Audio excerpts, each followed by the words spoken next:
What is up, Packers fans? Hopefully your Victory Monday is going spectacular. You are listening to a brand new Pack-A-Day Live featuring the one and only Mike Wahle. You can find him at Mike Wahle 68, Process to Perform, and of course right here on the Pack-A-Day podcast channel as well. My name is Andy Herman. Thank you so much for joining us today. Mike, it is a Victory Monday. How is your Victory Monday treating you so far?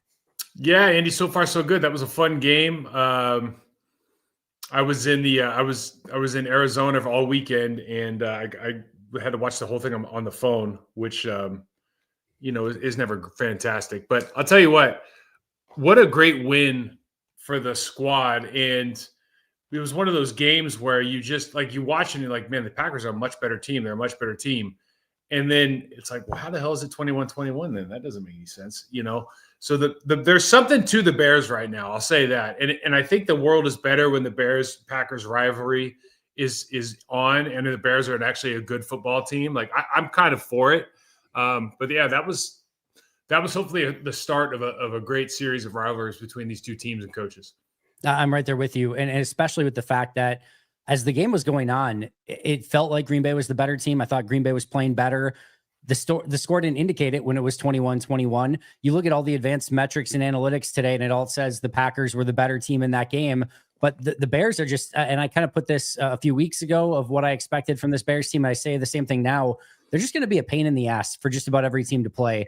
They may not be perfect. There's things that they need to continue to work on, but they're playing with a ton of confidence. They're playing well for Ben Johnson. He's got them, I think, coached extremely well. And they hung right in that thing. Thankfully, Green Bay was able to put together the touchdown drive, make it 28-21. Keyshawn comes up with the huge pick, and they get I wouldn't say get away with the win, but I think the result was accurate for what it was. So yeah, I thought it was a fantastic game, and I can't wait for the one coming up in a couple of weeks already.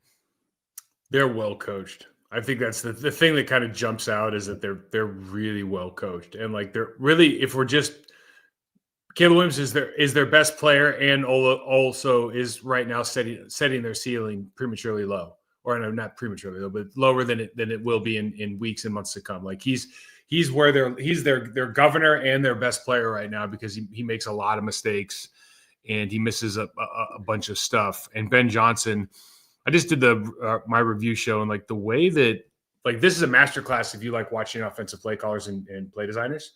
And the way that Matt LaFleur is able to scheme up a game for Jordan Love versus what Ben Johnson has to do for Caleb Williams, just because they're in different parts of their career, is really kind of a fun watch. We might get into it here or not, but if you're out there and you want to just kind of watch master play design and play calling, this is one of those games for sure. I thought the exact same thing. I talked about a little bit on the post-game show yesterday. I'll be curious your thoughts on this, and maybe we can start here. And maybe this is kind of what you meant by your, just different phases of their career. I thought, and I'm not saying this, this always sounds negative. It's not meant to be. Caleb Williams is in year 2 of his career, year 1 in the Ben Johnson offense. I thought Ben Johnson had to maybe handhold Caleb a little bit more, a lot of play action, a lot of bootlegs, a lot of things like that. Whereas Jordan had full, he could do anything. He's checking plays at the line. He's just a further along quarterback, more mature quarterback. I don't think Caleb would have done very well if he had to go out and execute Jordan's game plan. I think if Jordan had to go out and execute Caleb's game plan, he would have done it fantastic. But I thought Ben had a fantastic game plan in place, and Caleb executed it extremely well up until the final interception at the end. What's the question? Is there any? Is that I'm messing with you. No, you're right. You're right. Listen. They have a good offensive line. They have a good running game. They have they have a good tight end. They have multiple good receivers. So we've talked about it before. They're kind of stockpiled at all the other positions. So you allow your quarterback to grow into. It reminds me, not the same, but it reminds me of Ben Roethlisberger when he was younger. It was we're not going to make you throw the ball around the yard 40 times. We are going to give you a running game. We're going to give you competent receivers. We're going to give you a good offensive line. And then we're going to put you in positions to be successful. I think they probably ran the ball up or threw the ball a lot more than they wanted to yesterday. I think they tried to put up 35 or 36 times. But you watch how they're getting – well, first of all, I love that under center, football is back. It's back all over the league. I love it. I think it's, what's old is new. What's cool is cool again. And – because it does slow the game down for the quarterback. It does make it easier. It does balance the defense. It does give you better run angles. It does so much that this is always the question that I ask, I'll ask you is okay, if Caleb Williams can't run Jordan Love's offense, but Jordan Love can run Caleb Williams so much better in that close a game, then why aren't we running it more? That's what I was like. I'm like, well, all this fancy. Not that I'm not nothing against Matt LaFleur's offense or anybody's offense, but like when you break it down, if nobody can stop what they're doing, and it's actually easier reads for the quarterback, cleaner windows for the quarterback, easier exit angles for the quarterback, better angles for the running back. It's like, okay, it's got all this stuff. Oh, well, we don't have all the misdirection. It's like, well, no, he's got that too. It's like, you start going like, oh, I don't know. It's a pretty good offense to run. It's a lot of fun. Well, even I've said kind of at times where it seems like when Malik Willis comes in, they have that sort of easy offense to make things, super simple and kind of. I always think like at times start your quarterback with that aspect of it. I'm not saying you can't get to some of the more complex stuff and hit some of the deeper stuff down the field, but I do love some of the simplicity. Ben Fennell always says, quarterback play doesn't have to be hard. I think Ben Johnson put a clinic on doing exactly that in this game. Sometimes I would like to see a little bit more of a simplified offense. Don't make it so complicated, but obviously they get some explosives with Green Bay's side of things, doing it their way as well. There's multiple ways to get there, but I'm with you. I thought Ben Johnson's offense in this one was very creative, and it was kind of, consistently and constantly keeping Green Bay's defense off balance. You didn't know if it was going to be a handoff or a bootleg or a pure play action. There wasn't much, just 3, 5, 7 step dropping out. There was always something going on that you had to be sort of cognizant of. And again, I thought Ben Johnson had a very cool design and a smart game plan for that game. Caleb Williams is probably the only quarterback with a, over 500 team that you would rather him throw the ball out in the pocket every play. You'd love for him to just throw the ball in the pocket. When he gets out of the pocket, it's like, yep, you just hold your breath. You're saying as a defense, you'd rather have him in as the a pocket. Defense. Yeah. As a defense, if you're playing him, it's like one thing that'll be interesting next time we play is how do we adjust our pass rush playing? Because I thought it was way too easy to get to the right edge. And obviously there's some things that go along with that. You have a good running game, you have a good offensive line. So, if like Rashawn Gary plays inside, well, okay, then he's going to run out. If he plays outside, well, then that running lane's wide open. So, it makes it difficult. You see what they're trying to do, and they do it well. But it would be interesting to see just on the straight drop backs, or when, Micah Parsons goes over the top a lot, and he does that because he's so effective at it. But it also opens that lane up, particularly when you put like a 2-eye at the D tackle position and you can pin him. Like he's got, a lot of space to run, and he runs really well. So there's a lot of questions when you have an athletic quarterback that can exit the pocket and throw on the move. It's just full of weapons. But, having said that, it's not like the Green Bay Packers sat in gun. They were under center play action, under center handoffs a lot as well. Yep. And I think across the league, they're starting to look at, okay, these angles are better. There's a reason everybody was doing this forever. Like the angles are better. The linebackers aren't as good at figuring this stuff out. And you saw also with our tight ends in particular, those tight ends are probably better on the move than in line. So it's like, well, why fight it? And they figured out a way to, put a lot of, not as much as, I don't even know who 84 is on the Bears, but God, 84 on the Bears a couple of times was like, he looked like who's on first right behind the quarterback, and then they'd snap the ball and he'd like pump fake this way and go block out that way. I mean, they've got some crazy stuff going. But what I was going to say was they're doing a much better job of like identifying, okay, these guys are good at these things. Luke Musgrave is good at running away from safeties.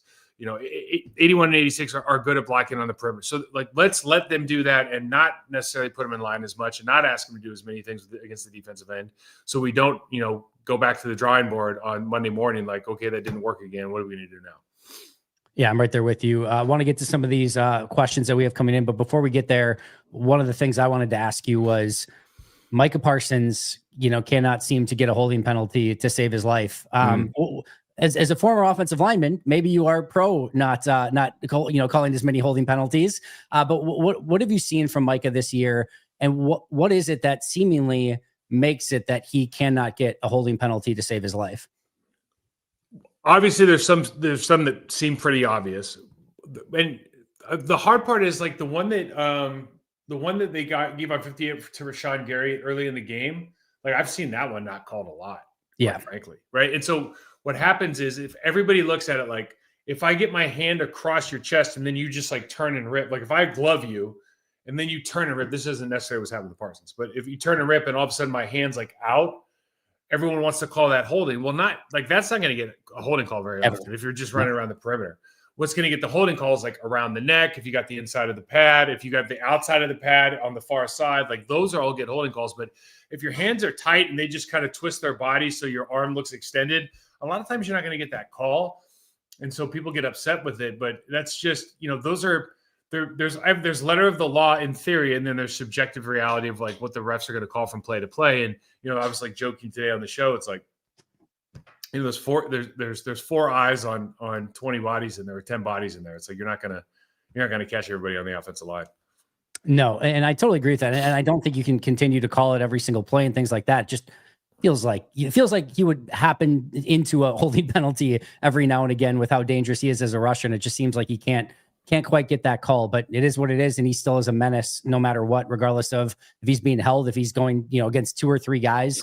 And again, I love some of the stuff where they're dropping him into coverage and bringing blitzes from the opposite side. We saw that again this week. Super, super effective. Had an immediate, like 3 guys got through on Caleb on that play. I thought 2 was impressive a week ago. They got basically 3 on it this week. Jeff Hafley's just doing some really fun stuff with that defense. Yeah, it's always counterintuitive to drop your best pass rusher unless it works, right? you've seen like you see the fire zones where they drop the defensive end and they like take the back out of the backfield and run them on a wheel, and you're like, oh, what are we doing, right? But what they've done is a really good job of getting home early. Although I think we missed on the 3rd play of the game, we just missed that's the hold on Rashawn Gary, but he did escape that play. Yep. But we're doing a good job of getting home early, and then oftentimes if you bring him from the interior, you drop him into the slant or the stick routes. So it makes it a lot easier. Oh, look at those fireworks. It makes it a lot easier for those defensive linemen, or if he lines up in the interior of the defensive line, to like not have to deal with like some flat or flatten up route. This is where there's a lot of running. Not that it would be a problem for him. But yeah, look, Hafley's in his bag right now, and it's cool. Like I've said this before. I think if you went play by play, where does he get pressure? It's like when he's lined up against the guard of the tackle, not screwing around, and just, I'm going to beat you right now. He won yesterday when anybody got a sack. That's how he won. Line up on the 3 technique, go inside, and wins immediately. Like that's different play. That's on his first pressure. On that one, they ran like a TE with a delay. That's a whole. I put that on tape, guys, if you want to watch that. What a disaster the right tackle had on that play. But when he puts his hand in the ground, like that's when he wins the most. When he is just up there messing around, that really, as we're seeing now, I think that more than anything, that really just messes with the count. Of course, he's going to win eventually, but if you just want to get like best situation possible, hand in the ground, 1-on-1, 9 nights. Yeah, totally agree. Surprisingly, I haven't watched the L22 yet, so maybe it looks better. But at first glance and rewatch, Darnell Wright had a surprisingly not great game in that one. Again, at first glance, I was surprised. Yeah. He's had a good season. That was not one of his better performances. No, it didn't look good. There's a couple. I mean, he's got the holding call. There's a couple things like he just did that on the sack. He does. Sometimes you look at young players and you're like, did you not know what the play call was, right? Because they're clearly doing something wrong. He had one of those moments. There's a couple of things in there. It was a slippery surface. For a couple different players that just we almost lost, or they almost lost Montez Sweat on the first or second play of the game. I mean, it was like brutal, right?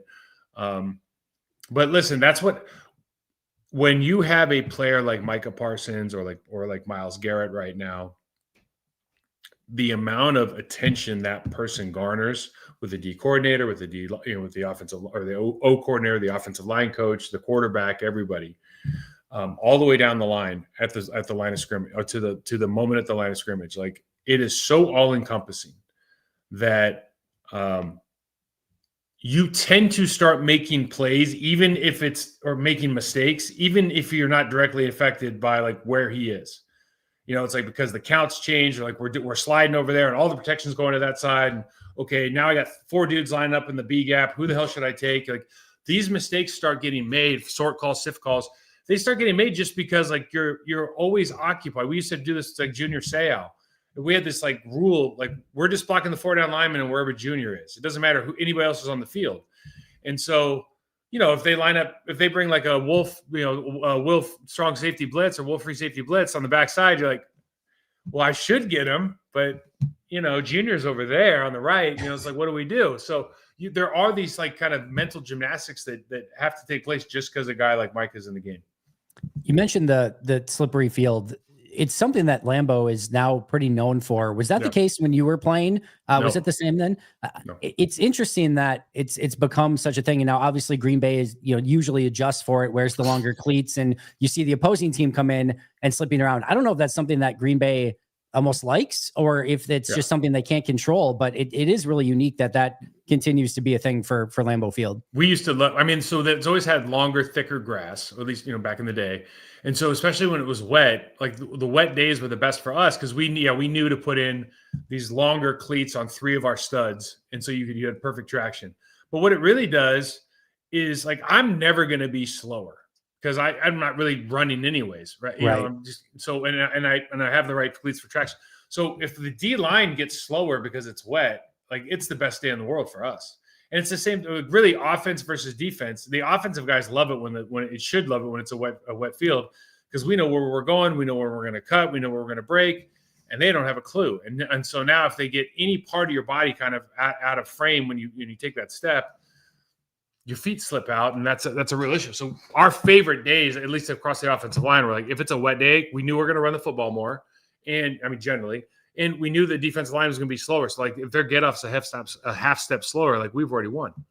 Very much so. Yeah, it is an interesting dynamic, and again, I'm assuming that they're aware of it, and it's just something that almost is an advantage at this point, but it definitely is something that totally exists. Let's get to some of these questions. First of all, Brian, thank you so much for becoming a new YouTube member. Appreciate that a ton, my friend. Ben, I don't think you're going to get any argument from Mike or I. Caleb is super talented and has a high ceiling, but Bears fans can never convince me that he's better than Love currently. I don't think it's particularly close at the moment. Jordan Love's the better quarterback, more mature, just more experienced, more plays, more reps. He's just better right now. Yeah, you could say a guy's more talented and the other guy's better. Caleb Williams is probably, I don't know if he's like Patrick Mahomes, talented with better wheels, right? So, yeah, his arm's disgusting. For sure. Jordan Love's probably the best back foot thrower in the National Football League right now, though, to be fair. Like, don't love his footwork mechanics, but God, he seems to be able to drop it into place every time. But yeah, Jordan Love's playing continuing to play at a high level, and I think Caleb's is going to be he's going to be scary good with this guy as a head coach. But today there's a clear path to number 1 there. There's certain shooters in basketball that almost seem to feel more comfortable when they're fading away and on the move. Like, it's just that's their rhythm is a fade. It almost feels like Jordan is that in football, where he just has a level of comfortability when he is fading back and he knows exactly where the ball can go. I would probably prefer he plays with a little bit better mechanics from time to time, but when you're at 67% completion percentage, 20 whatever touchdowns he has, only 4 interceptions, I'm certainly not going to argue with it. He's I think earned the right to kind of play the position the way that he wants to play it at this point. He's playing at an extremely high level. Yeah, for sure. And I also, they run so many of those balls that we're talking about are like somebody's running into space. Shallow cross, deep cross, Yankee concept, whatever. He's always running, like Christian Watson's first touchdown. Like, they're just running into space, and that ball doesn't have to be on a rope. That ball doesn't have to be in this tight window. Like, he's throwing it into a spot where they can run underneath it. The player can adjust. He did the same thing with Luke Musgrave's, crosser early on with the blitz coming. He's throwing off his back foot. It's not just a rocket, but it just seems to be getting to the exact spot that it needs to in the right amount of time. And look, as long as you can do that, it's always hard. Like, watching Larry Bird, shoot a jump shot. You're like, well, nobody's teaching that. But he was pretty good at it, so nobody's going to tell him not to either, right? No, very much so. Steph Curry's, there's a lot of players like that. Jordan currently kind of has that as well. Low-key unbelievable throw for me in that game as I rewatched it was the Jaden Reed he comes across the screen, and it's like way to the far side on the left. It's like a 5-yard pickup on a 3rd down. Yeah. And he just kind of lofts that perfectly into space right before the sidelines. Reed kind of gets tripped up behind the line of scrimmage a little bit. It's slow out of his break. It kind of messes up the timing, and Love's got to put that perfect. Usually when we're talking about a crazy throw, it's one of the deep balls down the field or something like that. But that was pretty ridiculous placement on what, again, ended up probably being a 4 or 5 yard gain, but on a really key 3rd down. People don't understand on all those shallow out routes. If the wide receiver doesn't hold his line, if he doesn't run straight down the line of scrimmage, it's actually it's not a easy completion. Like Yeah. you think about it, when you turn your head back to run to the quarterback, like most guys are going to start coming back towards the line of scrimmage, just a natural reaction because you've turned your head. So if they don't hold their I guess that's a long way of me saying like those are not as easy a throws as everybody assumes they are, and they're very, very good at throwing the quick out, the flat routes, the deep outs, everything. Jordan's got it all in his bag. Yeah, very much. So it was great to have Jaden Reed in that back in that game yesterday as well. Just kind of rounds out that wide receiver core. Although disappointing that we didn't get to see a little bit more of Matthew Golden and Dontavian Wicks. Wicks only played 6 snaps, Golden only 5. Matt mentioned after the game, both of those guys fighting through injuries a little bit more. But Bo Melton stepped up. Obviously, Jaden Reed got back. Christian Watson had a huge game. They were able to make it work, but should still be even more fully operational, hopefully, as time goes on and they get those guys more involved as well. How about Christian Watson? Like 4 targets, 4 receptions, like 89, 90 yards, 2 touchdowns. 2 touchdowns. It's like, hey guys, how about 6 targets? Like, how about 8 targets? Like, what do you think? Should we try some more? This is working pretty well, averaging 22 a catch. I said the exact same thing. I said, like, this, you just build this thing around him right now. And if he's doing that with 4 targets, again, even if it's a little less efficient going to 8, maybe he only catches 6 or 7 of them, you're still going to get probably 160 yards and maybe 3 touchdowns in that scenario. I'm totally with you. And Ben here says too, to kind of follow up on it. I know money is an issue, but I want Watson as a Packer for most of his career. Obviously the big thing with Christian has just been staying healthy, but it is so remarkable that he is playing, I think, a better brand of football now than he ever has, coming off a torn ACL and MCL. Just an absolute certified freak of nature player in all the best ways. He was like, I don't think he ever, before he got injured, he was never the guy, really. I mean, he was always kind of like, okay, he's a not a gadget guy, but okay, he runs these 2 routes. Okay, we get him on the jet sweep. Okay, he doesn't have a full bag yet, but gosh, he's fast. Gosh, it was always like, it just talk about his speed all the time. You still do to an extent, but it's like now he's got a full route tree, right? Like moving all over the field. He's a go-to guy. He's got like hand signal. He's like got a PhD and Jordan loves hand signals. So like now what'll be interesting to me is how do you, if you're a Green Bay Packers general manager, how do you negotiate a contract with a guy that has had multiple injuries, one severe, probably is going to get injured again in his career, just a reality of like sports. Like you don't want to talk about it, but it's just, likely. And is going to command a lot of money from somebody else. And that's somebody's always out there willing to pay a dude with 4.2 speed, right? In his range and his height and weight and everything. So I think it would be great to have him long term. I think you can just see the value that he adds to the offense right now. I hope that they resign him, but I don't know that it's in the call. If they can sign him, not for a discount, but for like today's wages over the next 4 to 5 years, and it turns out to be a good deal in 2, I think that would be great. If they try to, if he goes up and says, I want to be the highest paid guy or a top 2 guy or Jamar Chase guy, like I think it'll be really tough. I think the interesting thing for Christian, and where you have to, and this is very back of the napkin math off the top of my head here. So I've not taken a statistics or a math class in a long time, so bear with me. But like if he gets the Jameson Williams deal, which we kind of talked about, 3 years, $83 million, over 3 years, that's 51 regular season games. That's $1.6 million per game for Jameson Williams. So if you take that same contract and say, all right, well, what if Christian only plays 35 of those games? Now it's 83 million divided by 35 games instead of the 51. Now you're paying him about $2.4 million per game played. And then you have to do the math and say, is that a worthwhile investment of what we're going to pay? So you almost have to say, like, how many games is he going to play over that 3-year period of time? What can we expect based on his history so far? And if we only get 35 games, is it worth the 83 million? And there's probably a Mendoza line somewhere in there of like, this is how many games he would need to play to make it worth that 83 million. And then as crazy as it sounds, you're basically just gambling, and you hope that he comes out on the better side of that many games. And if it's worth it, and if he doesn't, you end up paying a lot of money. But all of a sudden it's only 20 games and you're paying him 83 million over that time, and he plays 20 games. You paid him 4.2 million per game during that time. So eventually it comes out to a math equation. I don't know where Goody would have that number, but you do have to certainly put that into the equation of what's it worth and how many games do you think you're going to get out of him? Yeah. I'm sure Watson's team would say, we're going to play all 83. And then, they're going to say, well, history says otherwise. Obviously as you get a little bit older, your body does fill out. You get more NFL ready. You create more body armor. So I can see the argument on both sides. The cool thing about the contracts now is like, let's say that did happen.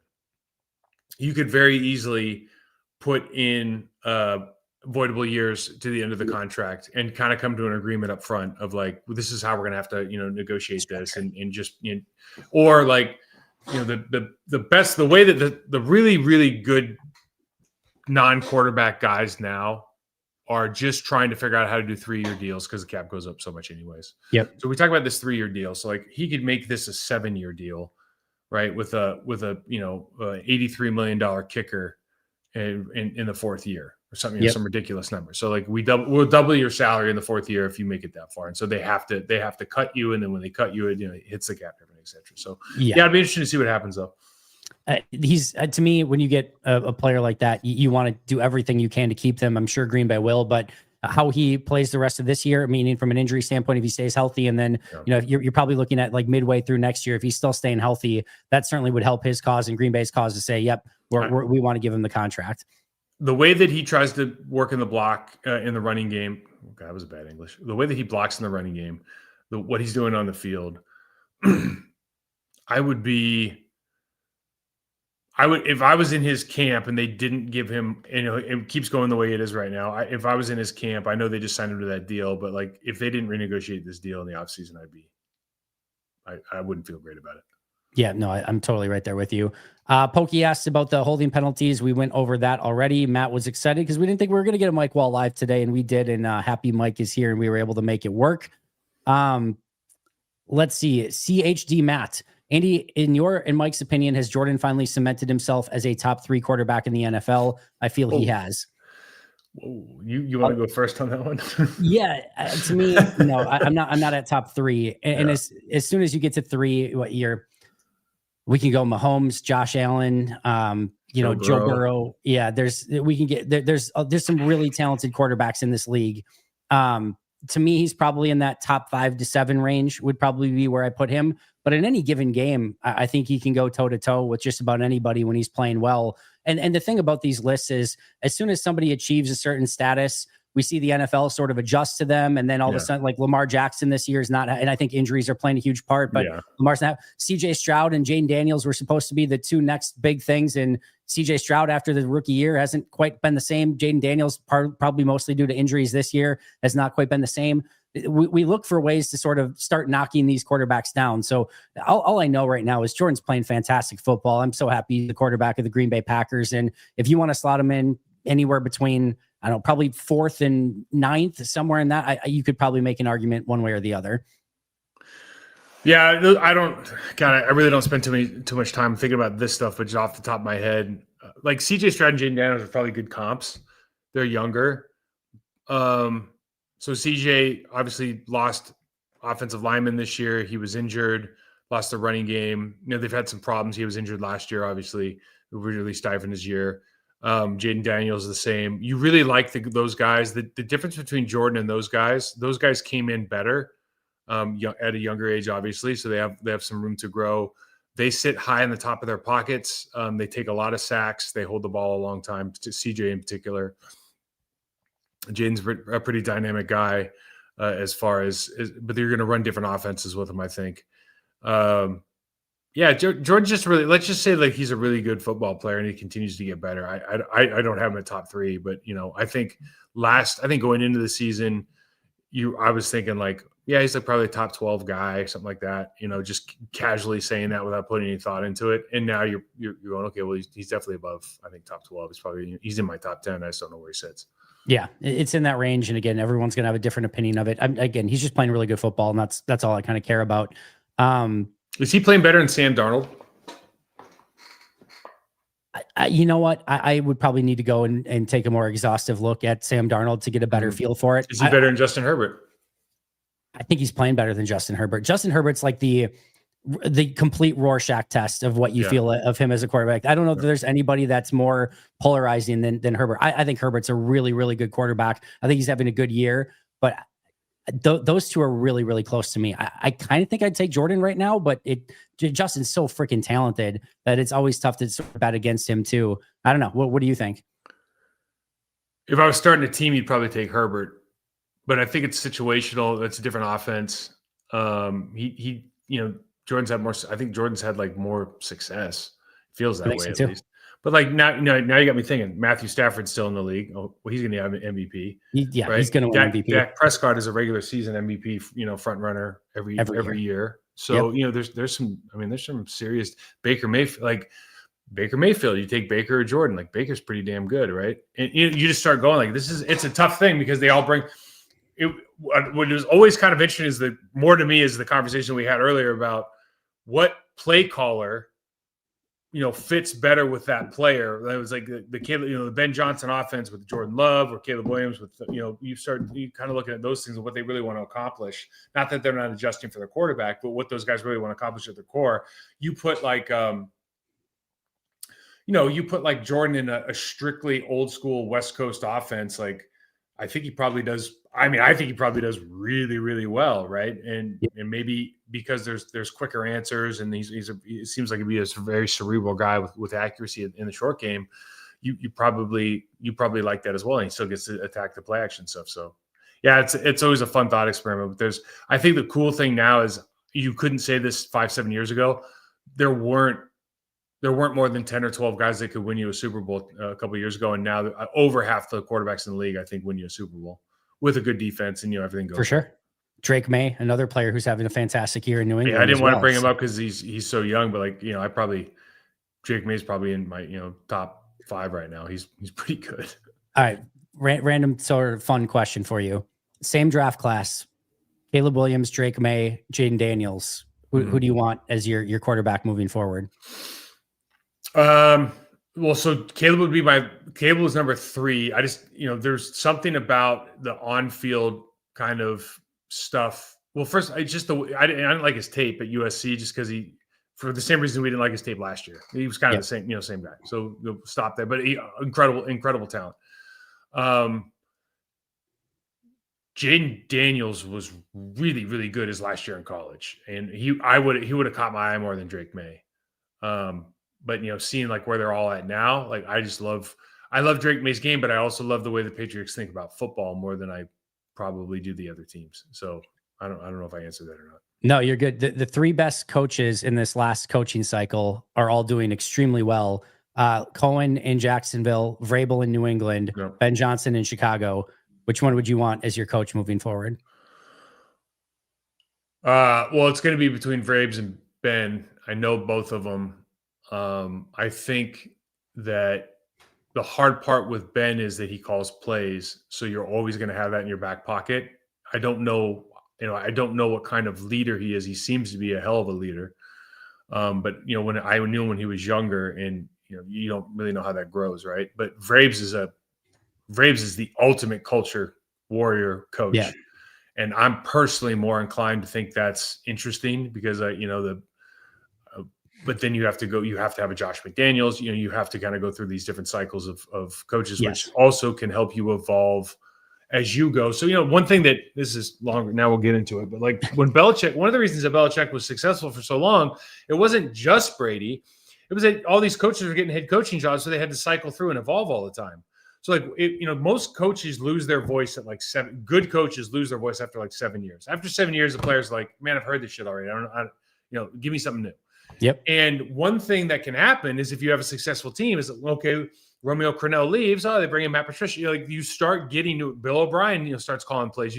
You start getting all these new guys in, and then it's not like your playbook just goes away and starts anew, but you start changing a couple pages and everybody gets interested again. Oh, I got this new wrinkle. We're thinking about running this 13 personnel more often. Hey, we like running penny, whatever. And all of a sudden guys get more of the vets, the guys that you need to glue, get more interested. So, I think that can be really successful as well, but you have to be like a really, really good reader of people and understand who's going to be good at that job.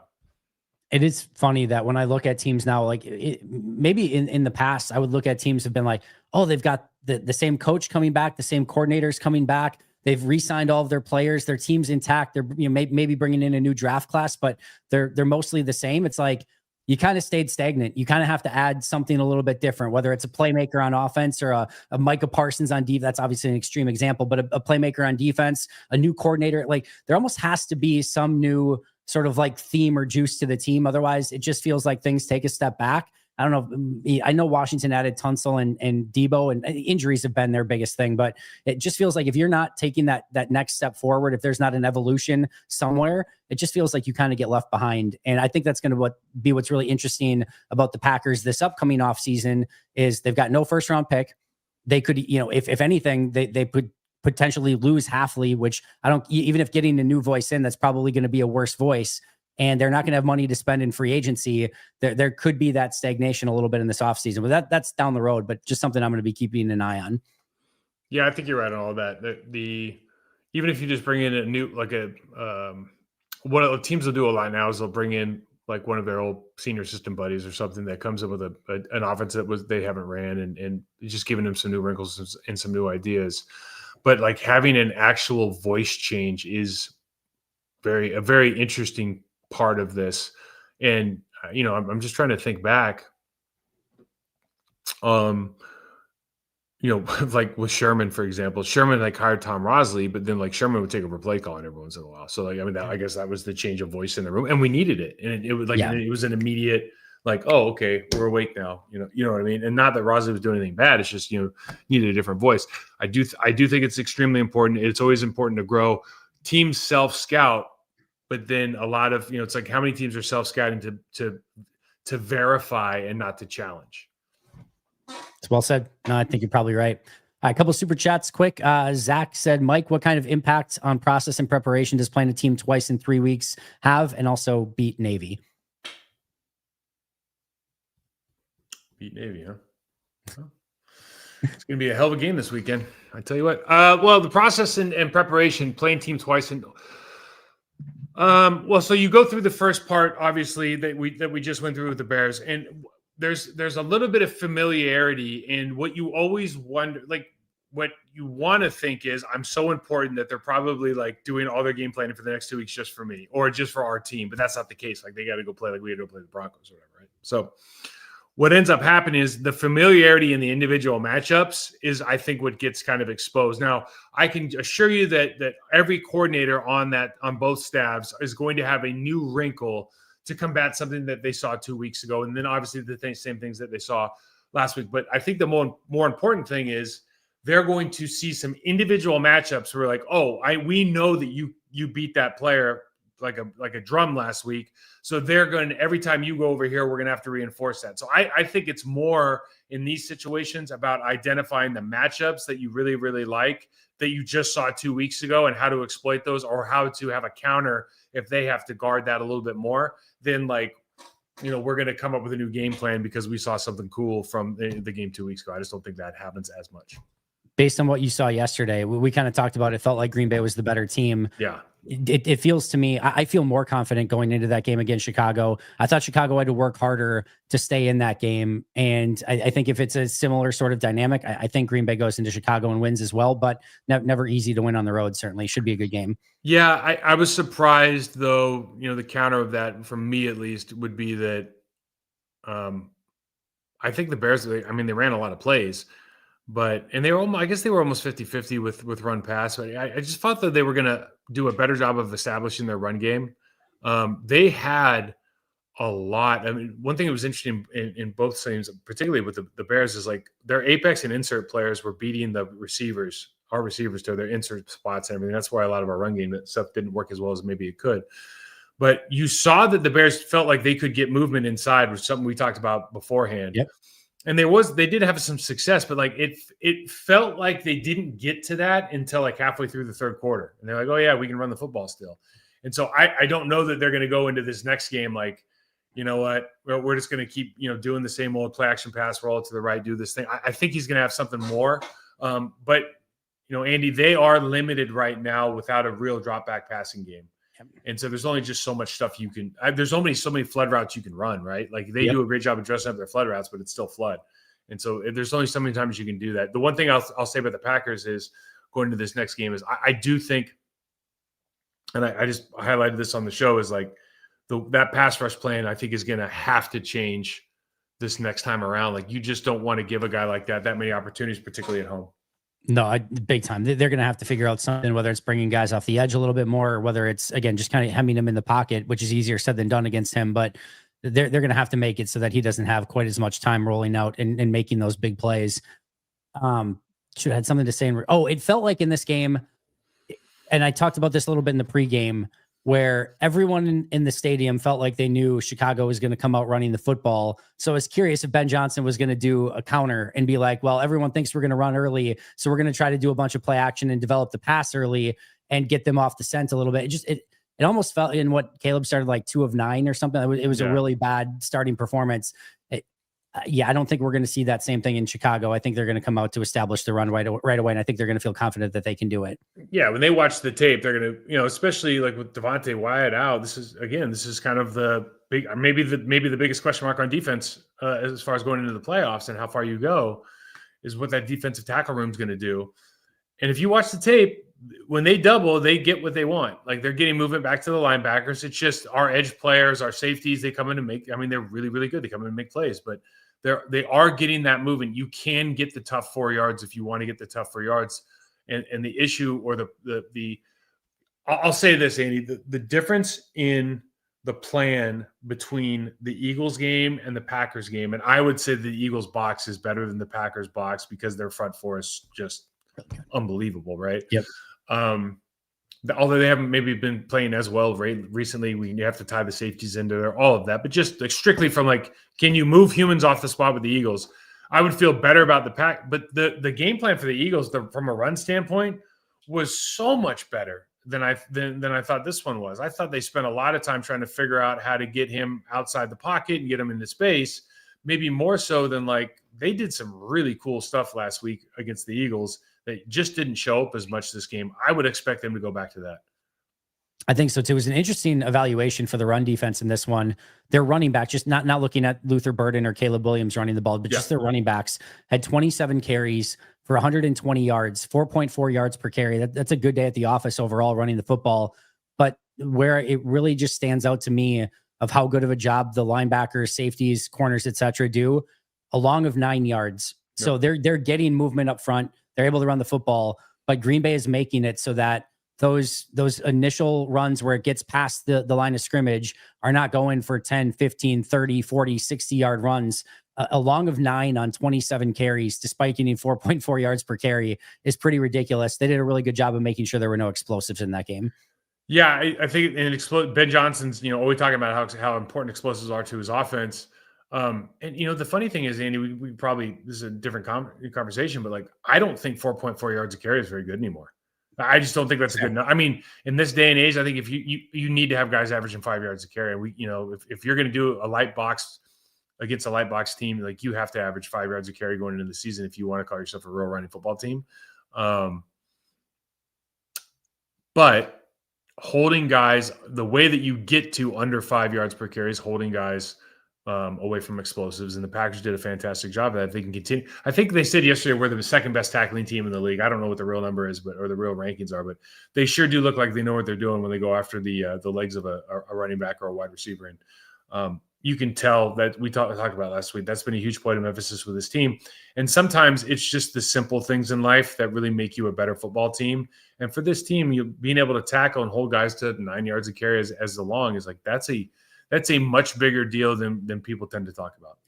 4.4 yards per carry would put you around 15th, tied for 15th in the NFL with the Panthers and Chiefs for 4.4 yards per carry right now. Packers, by the way, only at 4.1 yards per carry. The Bills lead the league at 5.1 yards per carry. So that's where it would put you right now. I thought, again, in Chicago, by the way, we're right around 5 yards per carry going into that game. Green Bay held them to 4.4 yards per carry. A couple other super chats. Chris says, go Pack or member for 1 month. Thank you so much for that, Chris. And then Beast Bumblebee says, at this point, I'm really actually convinced the NFL is telling the refs not to call holding on Micah for game flow because I've never seen anything quite like this. We obviously touched on the Micah stuff already, but I know fans and Matt LaFleur are a little bit frustrated by it for sure. Tough sport. It is. It is. Listen, I'm offensive line. You're not going to get a lot out of me about holding. I totally understand. I totally get it, and I respect it. Ben, we talked about this already as well, but Christian Watson's off to a phenomenal start coming back from injury, and Green Bay is very lucky to have a playmaker. I'll ask you this, Mike. I was talking in the press box yesterday. Obviously, you wish the answer was both, but what would be who if you had to start a game tomorrow and you can either have Tucker Kraft or Christian Watson? You know they're going to be healthy. Tucker Kraft, excuse me. Tucker Kraft? Yeah, it's a no-brainer for me. Okay. Yeah, he adds so much more to because he's part of the blocking. Not that Christian Watson doesn't do a good job in blocking. Yeah, but he's much more an integral part of the blocking game. You have your short screen game, which is something we don't have. If Jaden Reed's healthy, yeah, he doesn't take the top off the defense quite like Christian Watson, but you saw like his deep crosser yesterday. He can run away from safeties as well. I liked the grit that comes with having a really, really good tight end in this league. I think they're kind of unmarkable on defense. So yeah, I don't want to. Christian Watson's a fantastic player, but I'm a tight end guy.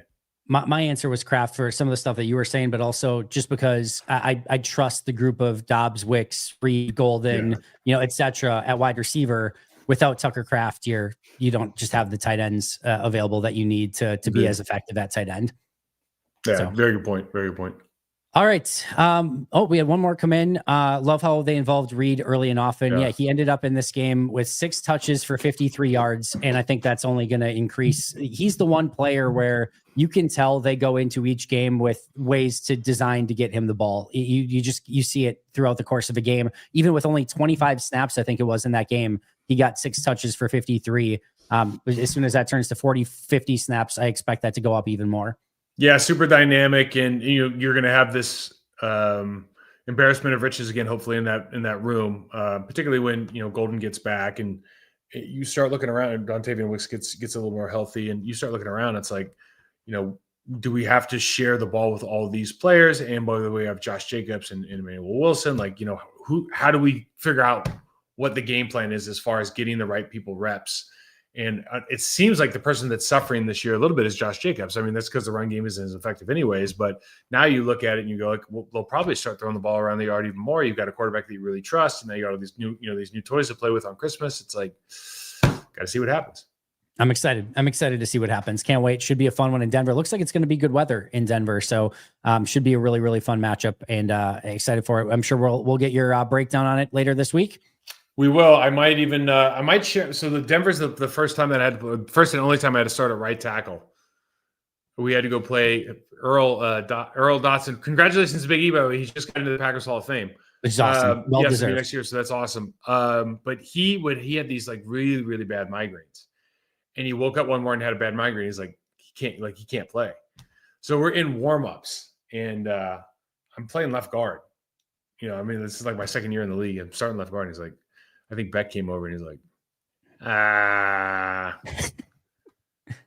Big E's got a migraine. Looks like you're playing right tackle today. Better go get some sets. Like, what?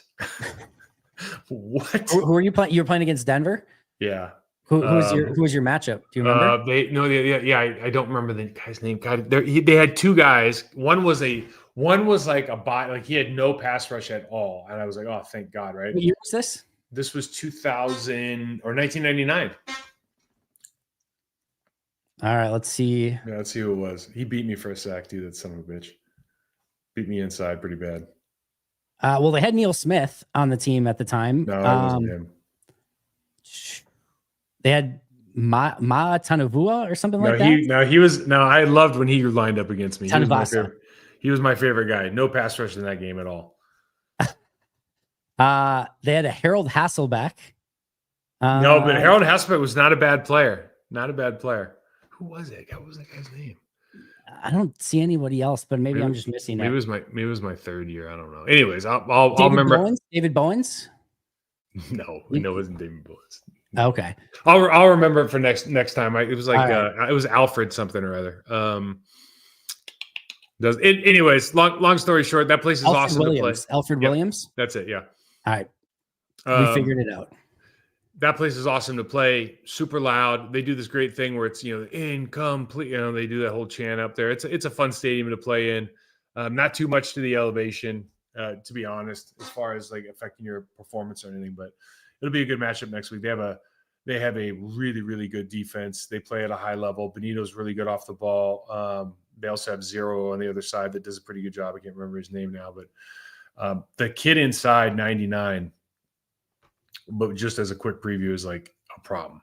Like Big time problem. Yeah, he's a, what's his name? Zach something. Zach Allen. Yeah, Zach Allen. He's a real problem. He's got some moves. But anyways, be a fun game. Yeah, very much so. Just really quick, a super chat came in. Too many wide receivers, not enough maulers. You can't have everything in life. Focus on what you have and try to mitigate what you don't have. Matt LaFleur's done a pretty good job of that overall. So yeah, can't have everything in the league. Unfortunately, you would, you'd be unstoppable, and that wouldn't be fair to everybody else. So work with what you got. Mike, I cannot thank you enough. Thanks for making this work today. Follow him at Mike Wahle 68. Process to Perform. Anything else you want to talk about on the way out? Nope, just enjoying the week. You guys enjoy the week. Thanks, Andy, for having me on. And I'll get a preview show out here before Thursday, Friday. Yeah, keep an eye out for the extra Mike Wahle vids all this week. Process to Perform, and right here on the Pack a Day channel as well. Thank you to the 500 plus people who are here. Shout out to Sleeper for sponsoring today's show. Make sure to get your Sleeper picks in over on Sleeper. 100% match up to $100 by utilizing code PACKADAY. Again, 100% match up to $100 by utilizing code PACKADAY. Terms and conditions apply. Check Sleeper for details. Available in over 25 states nationwide. That's going to do it for us. But until next time, and as always, go Pack Go.